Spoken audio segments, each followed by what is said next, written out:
Good day, everyone. Welcome to the latest episode of Digital Ag Global. We're on episode number 16 of our podcast, which provides insight into ag tech and digital issues facing modern day agriculture. Today, we're glad to have our guest as Guy Sela, who's the CEO of yieldsApp and owner of Cropaia. Guy is coming to us from a town near Tel Aviv in Israel, and we'll be turning over to Guy for his insights in a few minutes. The issue that we're dealing with today is from farm management to farm intelligence, and I think that today farmers are facing more complex decisions. They have more challenges, but they also have more opportunities. And managing at a higher level, at a more intelligent level, is one of the key productivity gains that they can make.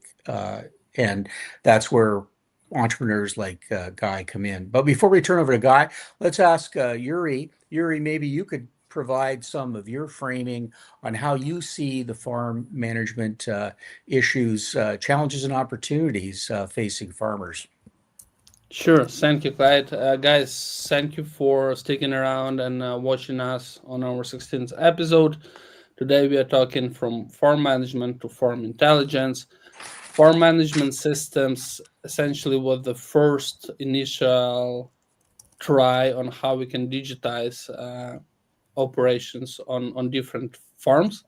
But having farm management system as data storages is not enough nowadays, and we want an intelligence decision making. We want insights. We want to forecast and how those systems evolves and how they look nowadays. That's gonna be our main point of a discussion today. Before we jump to introducing Guy, I just want to remind everyone that Digital Ag Global as a platform for agtech innovations and discussions around current uh, trends and developments in agtech market. We are offering sponsorship opportunities for companies and people who want to become a part of our network, who want to have access to all the insights, to our audience, to speakers opportunities, and much more. So, guys, if you want to support us, if you want to discuss what digital ag is all about, feel free to drop us a line and we'll get you sorted. With this said, let's talk a bit more about Guy and his journey in ag tech and agriculture. I know that Guy is not only a CEO and founder of agtech solution, he's also an agronomist himself. So, Guy, please, stage is yours. Thank you, Yuri. Thank you, Clyde. I'm Guy Sela. I'm the CEO of yieldsApp and the owner of Cropaia. These are two activities that complement each other, and I'll explain a little bit about that. My background, like Yuri mentioned, is a agronomy and the farm management. And most of my, I would say, work today focuses on turning raw agricultural data into agronomic decisions, right? So in the last 24 years, I've helped farmers, agribusinesses to improve yields, reduce fertilizers, optimize irrigation, and it became very clear that most farmers today they don't have lack of data. There's no lack of data today. They actually suffer from lack of interpretation and guidance on the data. And that's the reason that I and my companies we focus on digital agronomy and farm intelligence tools. Okay, that allow the farmer not only to tell the farmers only what happened, right, but also what they should do next, how to act upon the data. Now, yieldsUp itself is an AI-based agronomic platform and the farm management, like a sophisticated farm management system. And when I say AI, it's not just artificial intelligence; it's agronomic intelligence, all right? In this case, and that's very important. And the Cropaia actually complements that with educational support and training. because in Cropaia we provide agronomic courses, agricultural data, training, educational information, books that I wrote. I wrote two books, one about irrigation and fertilization, another one about water treatment, and we have also very successful online courses in agronomy. Yeah. So essentially, the decision-making tool goes hand in hand with what we would call in North America extension services or training for farmers, and the two complement each other. Um, Maybe you could talk a little bit about how you got here, because you've had a long journey. I think what we tend to refer to as a serial entrepreneur. Right. Yeah, that's true. So as I mentioned before, I started off as an agronomist working globally. One of my jobs, I was in Ethiopia for almost 5 years. So I was exposed to different practices, agronomic practices, management practices, working with large companies, and I realized that when it comes to making decisions, even the large companies and of course the farmers, they mostly rely on estimation, guesswork, and information that is not accurate. And if we think about it, agriculture is a serious business. It's a factory. Every farm is a factory, and now you cannot just go and throw out the inputs without knowing exactly, or as much as you can, of course, um, what you're applying, how much to apply, when to apply, and so on. So it was very obvious when I was in Africa, but also in other places in North America, same situation. So that made me actually establish my first company, which was back in 2008, right? And back then, data was an issue. Today, data is not an issue, as we will display. I mean, we'll discuss today. But back then, that data was an issue. We didn't have good internet connectivity. We didn't have accessibility to data, and yet we wanted to provide solutions that are based on data, and developed a software for fertilizer optimization. It was initially sold on CDs. Okay, so because that's what we had back then, and I actually remember that when we switched to online, to software as a service, right, our sales are dropped to zero. People didn't want to have online applications, online platforms. They didn't understand what it was. They wanted, where is the CD? Where's my CD? I want to install the software. So it took some time to recover and exceed by far all that. So this is where my journey began. Okay, after that, I established yieldsApp in 2019, right? And here, of course, with a lot of data information, which you'll hear more about today. Yeah. Well, I mean, it's fascinating. I mean, I think it's interesting that I think most farmers, unlike larger businesses, don't have access to various kinds of managerial expertise. They don't have a chief financial officer. They don't have somebody in charge of marketing. They don't have a production manager. They have to fulfill all these roles, and I think it can become quite overwhelming, especially as their enterprises, farm enterprises, get larger. And I think having tools like this is very valuable. Um, so, I think one of the key questions here is, you know, data. You say there's lots of data, but how do you interpret the data? How do you make decisions based on the data? Um, I mean, people could be overwhelmed with just all the information and frankly all the choices that they can make too. How does your software help farmers sort out that and make the right decisions? Yeah, what we basically do is we're bridging the gap that there is today between the data and the decisions, or the applications, or the machinery, for instance, if we're talking about large farmers, or the decisions that are being made eventually. Now, data is abundant. I mean, we have data. If we talk about large farms, we get data from the machinery, from the tractors, from satellites, from sensors, soil maps, yield maps, you name it. Right? The data, weather, obviously, data is there. Soil analysis. Now, the big question, as you mentioned, is how do you turn this data into a decision? Because eventually, data doesn't grow crops, right? We need to make decisions based on this data. So if we just have the data and we have the maps and we have the graphs, and farmers are getting confused with all this information. There's today, actually, we have too much information on a farm level. I mean, they store this information, they have it, and many times I hear, all right, but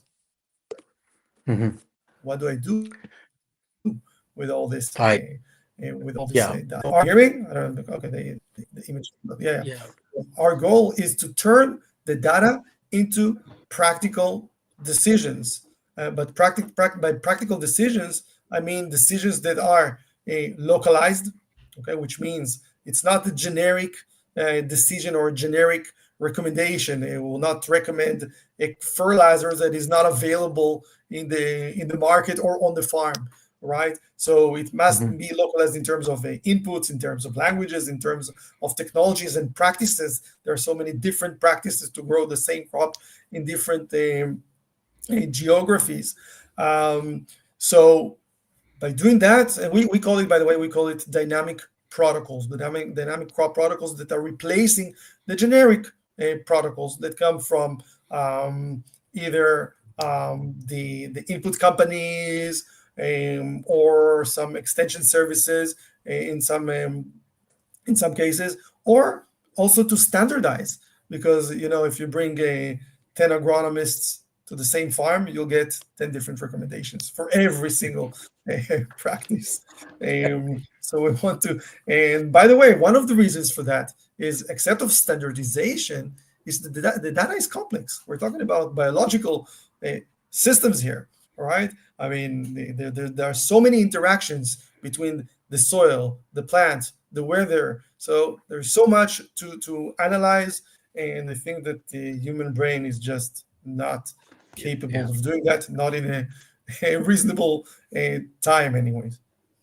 So I'm going to come back to you in a second, Yuri, but I just want to push one point. So when we move from data, and I would submit that data is inherently historic. I mean, when you collect data, it's already in the past. How do you move from the past, which is the data, to the future, what you should be doing down the road? That's exactly the point. That's exactly the point. Because when you have data is historical, and that's also when we need to do more data analytics and predictive analytics, and to learn from the historical data how we should react in the future. For example, let's just say, give us a practical example. If we're talking about irrigation, okay, and let's assume we don't have sensors. Now, in order to know how much water I'm going to need to apply, I need to analyze the history of the field.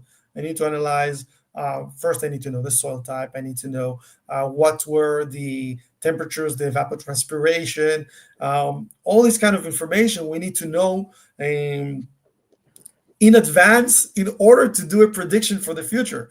Because we need, by the way, the first thing that what we do in yieldsApp, or when you draw a polygon, a field on the system, is to analyze the historical data, the satellite analysis, the historical weather information, to learn from it. So the use of historical data is in order to learn for future decisions.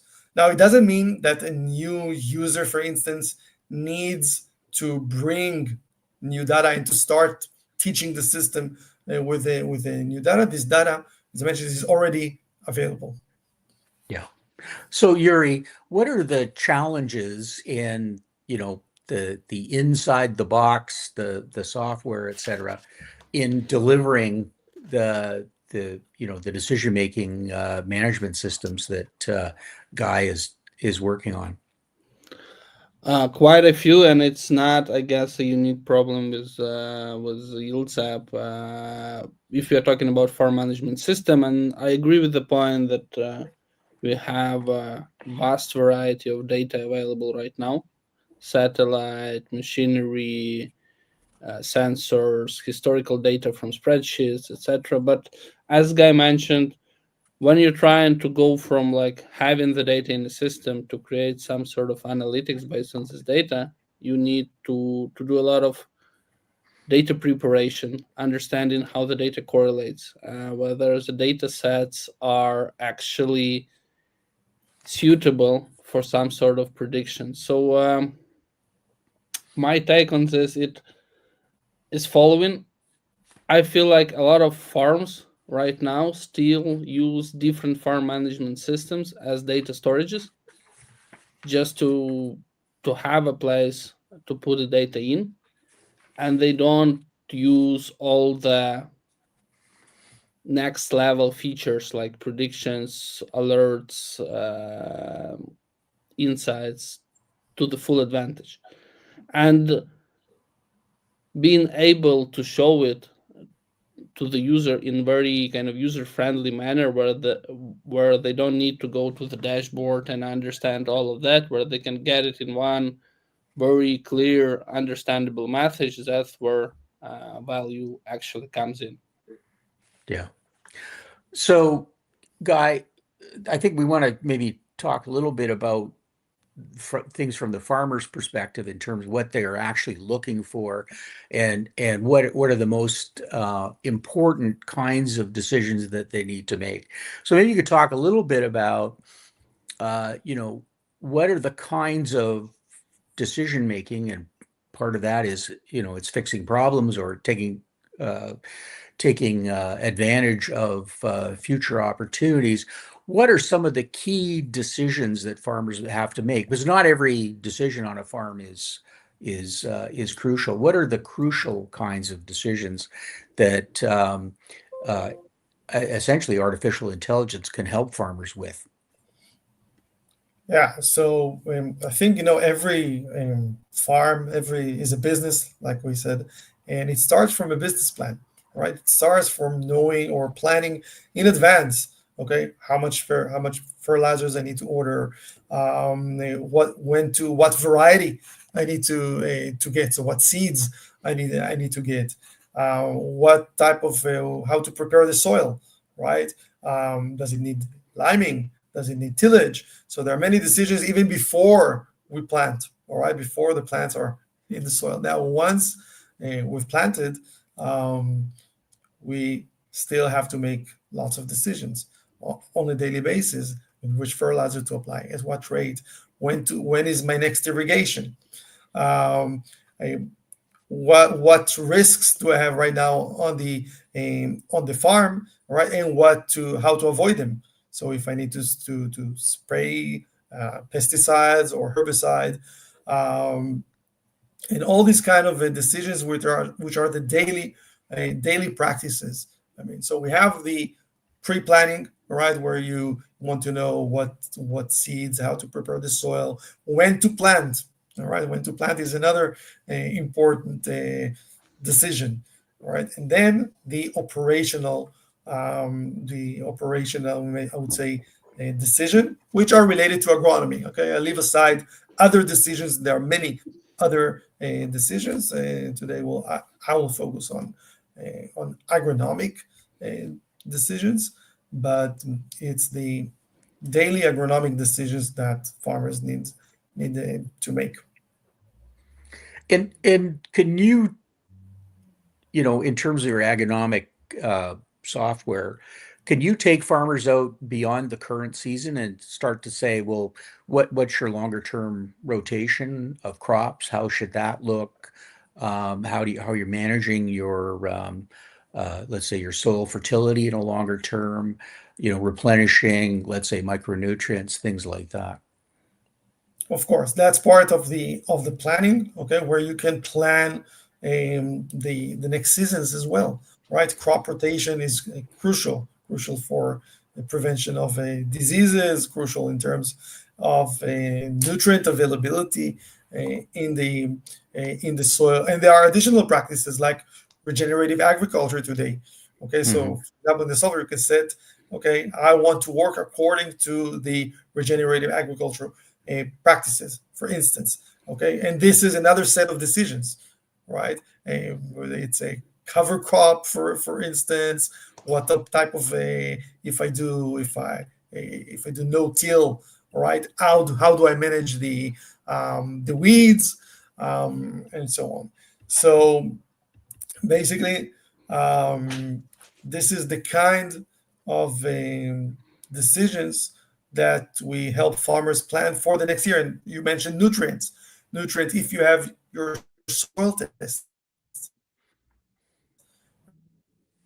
right? Your soil test, you know what's available in the soil. You can estimate what's available for the next season. Okay, so this is how you do the planning of crop rotation, of nutrients, um, and of basically management of the crop, weeds, etc. Yeah, Yuri, what are you thinking about how to optimize these kinds of decision-making tools for farmers? Well, I think we need to look kind of broadly on a scope of what available right now on the market, and how certain farm management or farm intelligence systems or agronomic intelligence systems fits your operations. Uh, I mean, there is this debate, I guess, in farm management, whether it's all-in-one systems that helps you with everything, or it's very specific crop oriented, region oriented type of practice, type of farming oriented, whether you do no till or the usual stuff. So I guess from when I say farmers perspective, I mean like agro holdings, people who actually invest into big digital solutions to support their decision makings in the long run. uh, but I guess it really depends on what you look in a system and what's your main business problem or farm problem is. If you're like in on decision making for next season, or you don't understand how to apply Hmm. effectively how to apply fertilizers, then you go to one type of system. When you very crop specific and you very focused, I don't know, on growing just coffee or just avocados or something, then you might look for a different kind of system. So I would say right now we see like very crop or region specific for management systems, or we see all-in-one solutions that are available out there, and people can manage any type of farms there. Yeah. And that's So actually go ahead, Yuri. I'm just wanna follow up on this one and ask Guy, when you come up with the idea of yieldsApp, is it all in one solution, or it's a more of a specific agronomy focused solution? Yeah, you meant probably crop specific. So Yeah. yieldsApp is more broad, more comprehensive.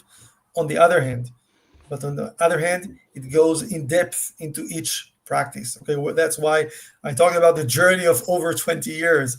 It's not something that you can develop in 2 years or so. So it requires um, a lot of know-how and a lot of time in development, obviously. But yieldsUp is in the approach of the Hmm. all-in-one solution, I would call it. But there is a reason to that. There is an agronomic reason to that. Okay, because the simplest thing is to do a system that does one thing, either crop specific or practice specific. I can have a system for irrigation management, for instance, or for fertilizer management. So let's say I have a system for fertilizer management, and I recommend to apply a certain amount of nitrogen, right? But then it's going to rain the next day. Or the irrigation management system, which is a separate one, tells you you need to irrigate the exact same day a certain amount of water, which will obviously result in leaching of the nitrogen that you applied. So it all affects. Or if you have you're over irrigating, and as a result of that, the crop got a root disease. Okay, so all those things. This is agronomy. Agronomy is complex. You can't focus just on one practice. On the other hand, you don't want to do things generally, right? So in yieldsApp, we really went in depth in each of the practices when we're talking about fertilizer protocol, is the exact fertilizer rates and the exact timing, which also correlate with your irrigation recommendations that are in the same system, and with the actual weather. And considering, of course, the additional issues that you have in the field, like if you have diseases and for example. Right. So we have a question from the audience here, and it just come up on screen. How recent progress in AI affects the functionality of modern farm management systems? So what impact does this have on the way farmers are farming? Should I start, or you want to answer? Why don't you start, Yuri, and then we'll go over sure, to Guy. sure. Yeah. No, great question. And the first kind of a not so serious comment from my side, with the recent developments in AI, every company that offers farm management systems become an AI company first. That's just a trend nowadays. I'm joking about it, but that's how it is. But in reality, recent developments in artificial intelligence, machine learning, allows people to build a better prediction models, analyze data faster, give opportunities to modify and look at the data from a different angle. So definitely that's a huge benefit for farm management system. We're not talking only about like a classical statistical analysis and usual mathematics.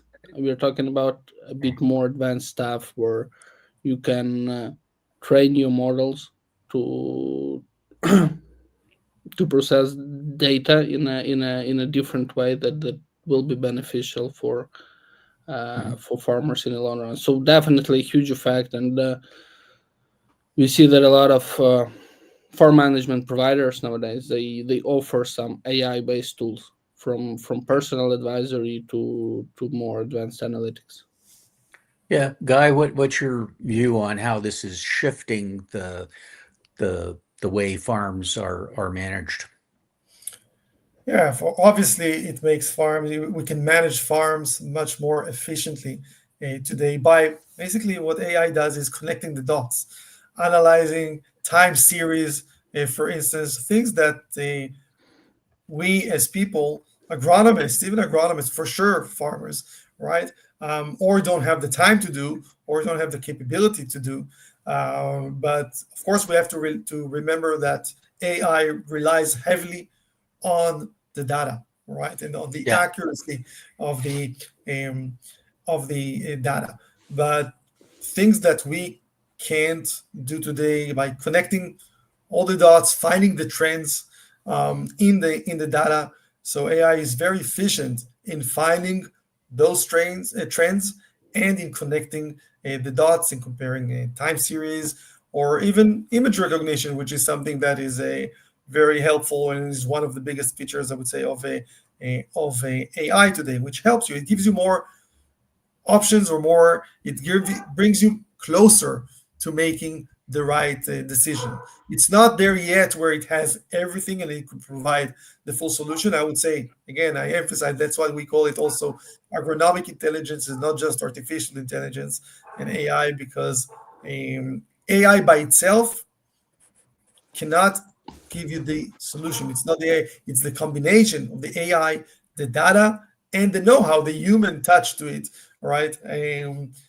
So in that respect, it makes the work on the farm much more efficient, much faster. I can tell you that today, for instance, and this was proven, you can go to almost anywhere in the world, even in places that I can go to anywhere in the world, places where I didn't have experience, a past experience, and start growing more efficiently. Okay. Yeah. Um, yeah. So I think one of the hallmarks that makes artificial intelligence so interesting is the ability to learn, which really I think sets artificial intelligence aside from previous computing models. Um, can we expect that over time that software packages or management packages like yours, Guy, will get or will get better over time as there's more learnings and how but also how does the how do you handle bad decisions based on AI as well? Yeah. So learning is part of AI. Okay. So AI is based on learning. As much as you have more data, more information, more scenarios, different scenarios, the AI can learn better. So this is an inherited part of the process of AI. So Mhm. obviously the system improves over time. Sometimes, by the way, we can make this process shorter if we get historical information in advance. Okay, because there are companies and farmers that come and say, all right, we have our historical data. Let the AI learn or start learning from this historical data. But then, of Yeah. course, as you have more data, more images, more weather records, more scouting records, more soil data, more actual applications, what the farmer actually did in the farm, more satellite observations. As much as you have more of this information, the system keeps learning and improving. Yeah. So Yuri, we are where we are right now, um, and there are still, I think we don't know exactly where this technology is going, but maybe you could take a look, give us some of your insight into where you think this whole farm management process could go with the assistance of AI.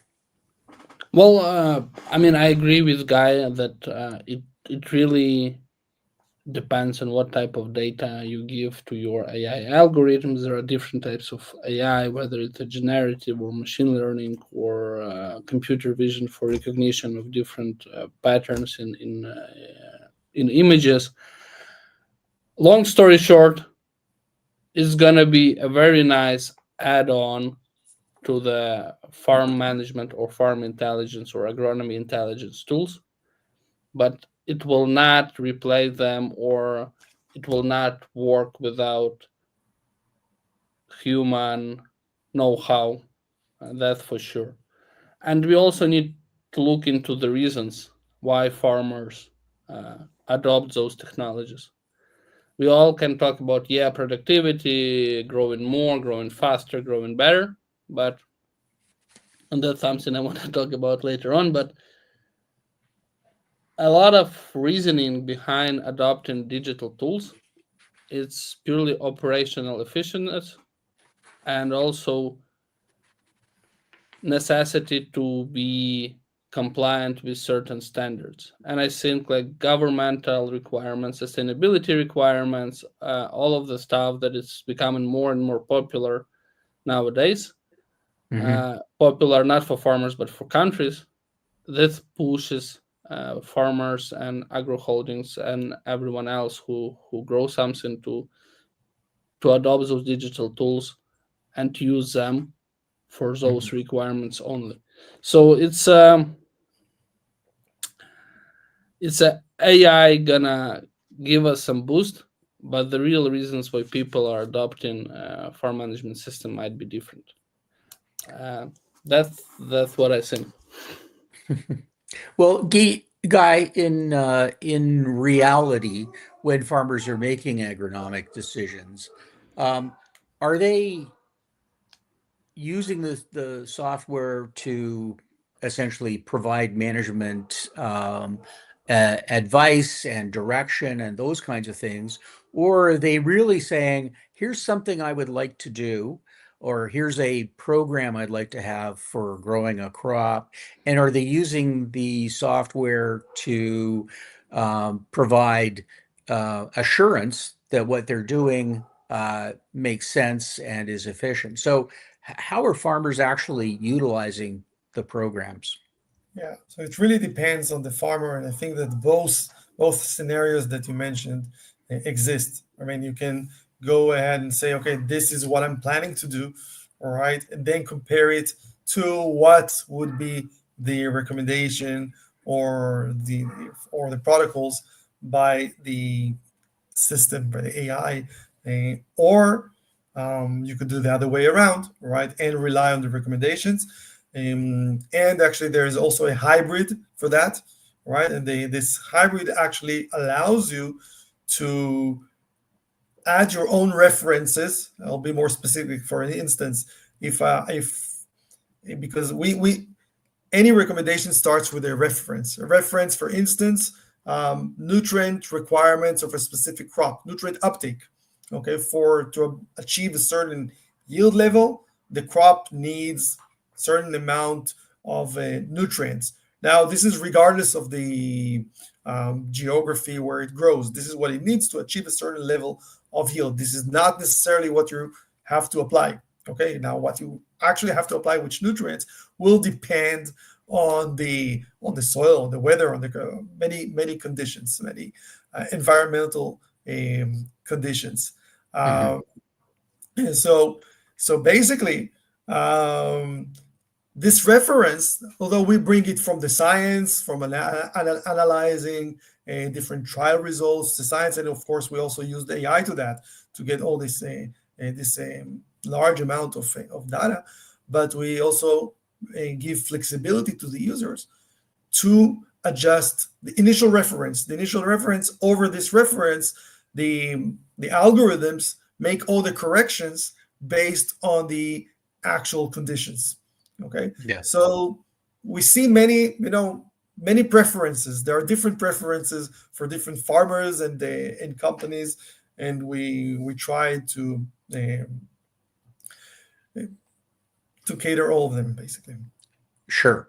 Well, yeah. I mean, I think that's one of the interesting things is, what's the GUI, I guess, is that still a term, Yuri, the the uh, the user interface and how they different people will want to utilize the programs in different ways. Uh, Guy, could you maybe give our audience some insight into, let's say, one of the success stories that you've seen, whether it's a specific farm or a type of farming or crop production system that's really benefited demonstratively from your service? Yeah, I can give a few examples I think that are quite interesting. I will start with an interesting project, more because of the way, okay, or the impact of in this kind of a project, or the ecosystem that it created. Because I think what we did, we had a project in the Philippines where we actually created a full ecosystem from government Department of Agriculture down to the smallholder farmers. So it went Department of Agriculture, extension services of the cooperatives. In the middle, also, we have involvement of private sector food companies and the smallholder farmers. So this covered the entire digital ecosystem that is related to agriculture and to decision making in agriculture. So it allows farmers to get quick decisions or to get the recommendations to their phone or by a message or through the UI of a very simple app. It also gave tools to government, all right, or Mhm. the Department of Agriculture to see the broader picture, okay, to see the information about all their farmers, okay, and have aggregated the data. And it also allows the food companies, right, to make sure that they are getting better produce better yields, better quality, okay, in time, and so on. So that's a very interesting. That's in terms of ecosystem. In terms of production, if we're talking about yields and quality, there many examples. All right, I can tell you that we did lots of trials even before we made the system a commercial. I can note one example. Let's take two. Let's take wheat and coffee. Okay, two different, very different crops, very different environments. All right, one is tropical now. So in wheat, actually, you know what? Let's take the barley. Barley case is even more interesting. Malting barley. Okay, malting barley that is used for beer, where Mhm. we I like that example. you like that. It's So it's you want more better beer, all right? You yeah, want better beer. You want better beer yeah, Yeah, uh, for sure. quality, all right? So we achieved both. This was in Mexico, for instance, mhm, with multiple farmers, with a large beer um, a company, and over there we managed to increase yields by 15%, quite a lot. Improve protein content of the barley, which is extremely important for the quality. You want to reduce protein barley. yeah, You have this balance, and it needs very delicate balance between the yield and the protein content. Now, to push yields, you add nitrogen, but nitrogen also increases protein content. You need to reach that balance. We reach that right, balance. We increase the yield. We improve the quality, and fertilizer costs went down by 40%. Huge number, right? Not only not only because of the amount of fertilizers that it was recommending, also because of that, but also because it switched the type of fertilizers that were used, because they were using their fertilizers that are usually used on the high value crops like vegetables in greenhouses, right, to grow barley, yeah, right? Interesting case. Another case, I'll do it very briefly, is coffee. For instance, in Colombia, there is a pest named coffee berry borer. Now, this is a type of beetle. It's very interesting because this beetle, once it penetrates the coffee bean, right, it actually destroys it from the inside, right? And once it penetrates, there's nothing you can do about it. Okay, so you need to catch, all right, the beetle. You need to predict when this beetle will attack. All right, you need to predict, and it can drill in the coffee bean only while the coffee bean is still soft. So there is ah, a very short time window of a few days in which it can actually drill into the coffee bean. So here it's a amazing AI and a database model where you need to predict flowering of coffee, which is also complex to predict the flowering, depends on water stress, depends on weather conditions. And once you have flowering, you have a risk for the beetle, and you need to predict when the coffee bean is still soft. So over there, we actually help them to predict the the attack or infestation of this berry borer, but more importantly, the right timing for the treatment, which reduced infestation dramatically.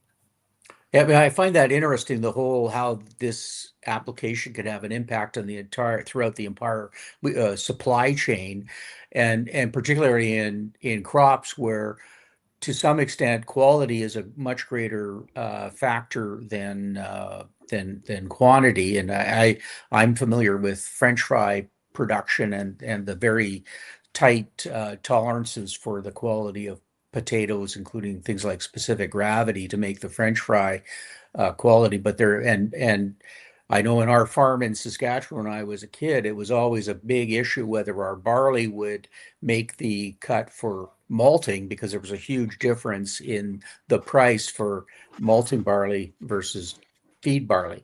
So Yuri, what do you see in terms of the supply chain potential? First of all, great examples, great Yeah, real life stories from you guys. Thank you for that. In terms of supply chain impact, I think the farm management system, they are becoming part of a digital infrastructure for bigger companies nowadays, and that's why I mentioned sustainability requirements before. Uh, Companies, big food companies, big agro holdings, they are starting to care about quality of crop and harvest they are getting. Therefore, they want to have a better track of how it was grown, how it was treated, how it was harvested, and how it affects their supply chain further down the line. So definitely a huge impact for those big companies, and I think that's one of the reasons why yieldsApp working with food companies and big agro holdings for, because that's the company that benefit from those type of solutions Yeah. even more. The I guess the one question from my side, the Indonesia or Philippines, or the case about Philippines. Yeah. Philippines, Philippines. did smallholder farmer really use the yieldsApp as a agronomy intelligence system, or it was more for middlemen or for government itself to help them grow better crops? Because it's a very good, what is called, precedent when smallholder farmer can benefit from Yeah. comprehensive digital tool. Yeah. So obviously, the smallholder farmer can't use the full tool, right? Hmm. So what they are using is a very simple app where they can actually see, and they're either getting messages or see the recommendations. So they can see how much they need to irrigate today, what do they need to spray, how much fertilizer to apply, and when. And that's, and to report for the system, and also to through the app, and what they found in their scouting. Okay, I found this. I don't know. I found aphids on my cabbage. Okay, and another tool that is very common today, but it's also popular, is that, taking images and having the identification of issues in the field. And the nice thing here, that they can report it back and get a solution, right? Hmm. Yeah. Okay. So Well, yes, we created the app in also in the local languages, in Filipino, yeah. and with the offline capabilities. So Yeah, I think that the potential with smallholders is aggregating large numbers of smallholders, either through co-ops or other, uh, you know, community-based systems to take advantage of these technologies when, as individuals with 1 or 2 acre farms, they just don't have the technology maybe available. So I think we're coming up to the end of the podcast. We had asked you, Guy, to think about maybe some kind of a hot take that the audience might learn from. Is there anything you'd like to share with our audience today? actually, yeah, actually, yes, we can. I can say, that we're we're living in a very interesting times. Okay, and I would even say in a transition period. And here I have a small disagreement with the Yuri that said that AI will always need the human. I'm not that sure about it, and I'll tell you why. I'll tell you why I'm not so sure. Okay, because 5 years ago we couldn't even dream about proper AI, and 10 years ago we didn't even dream about having all this amount of data in the palm of our hand, right? Coming up in real time in many places. So I think that agriculture is finally going through a real transformation, going through from a more traditional type of management of business to digital and AI. Okay, I know that today most of the farmers will be overwhelmed with AI, because you cannot go from, okay, I'm just taking traditional decisions and now I'm making my decisions based on AI. It's going to be hard, right? But it's going to happen. Okay. So again, I think we live in a very interesting times. I think digitalization is there. It's going to, it's happening. Okay, and I think it's going to reach also the smallholder farmers, which most other technologies, like you mentioned, Clyde, cannot help them, because they can't bring in or can't afford sophisticated, also AI sophisticated, but cannot afford hardware technologies, I would say. So I think Right. this is the key. And let's not forget that smallholder farmers, they produce 70% of the food in the world. Yeah, very very underestimated part of the food security system globally. Yuri, did you have a closing thought? Yeah, I'm just want to reiterate on kind of the main drivers of adoption of farm management, farm intelligence systems across the globe. I'm not talking about smallholder farmers right now. I'm talking about Mhm. family farms, bigger farm operations, etc. My hot take is one of the few most important drivers for adoption of those digital technology gonna be governmental requirements and sustainability requirements for farmers themselves. And it's both, like, the governmental requirements might be a bad thing for farmers themselves, but this gonna drive a better digital adoption Mhm. for farmers, and also sustainability benefits for us as a species. Yeah, and we Yeah, see, by the way, if I may, another small comment here, yeah, Go ahead. because of course, the large sustainability drive digitalization. Can give an interesting example, right? We had a flour mill in the United States. Okay, they came to us and they said, "Hey, listen, our biggest client, our biggest client, asked us that all the farmers that produce for us, um, must turn to regenerative agriculture within a year. Within a year, otherwise they stop Okay. buying from us." Right? yeah, And That's harsh. yeah, it's yeah. hard. It's harsh. It's really Well, hard. it's interesting that often people think government regulation is the most difficult to deal with in terms of sustainability and climate change and things like that. But I think long term, the companies at the food production side and distribution side of supply chains are going to be even more demanding than people might have thought that government might be. Well, this has been a fascinating conversation, Guy. Thank you for sharing so much of your experience and insights from your journey. We're going to be watching closely the evolution of yieldsApp and maybe some of the new companies that you may have down the road. I don't know if you're finished yet or not. And Yuri, thank you as always. I think that's the end, unless you had anything else you wanted to add, Yuri. No, thank you, Guy, for coming to our podcast. Thank you, Clyde, for hosting and managing our discussion today. For our audience, I just want to remind we will be back in December with our holiday special before Christmas. So stay tuned, and thank you for sticking around. You'll hear from us soon. Okay. All right. Thank Well, thanks you. very Thank you, much. Mike. Good day, Thank you, everyone, guys. wherever you are. Thanks a lot.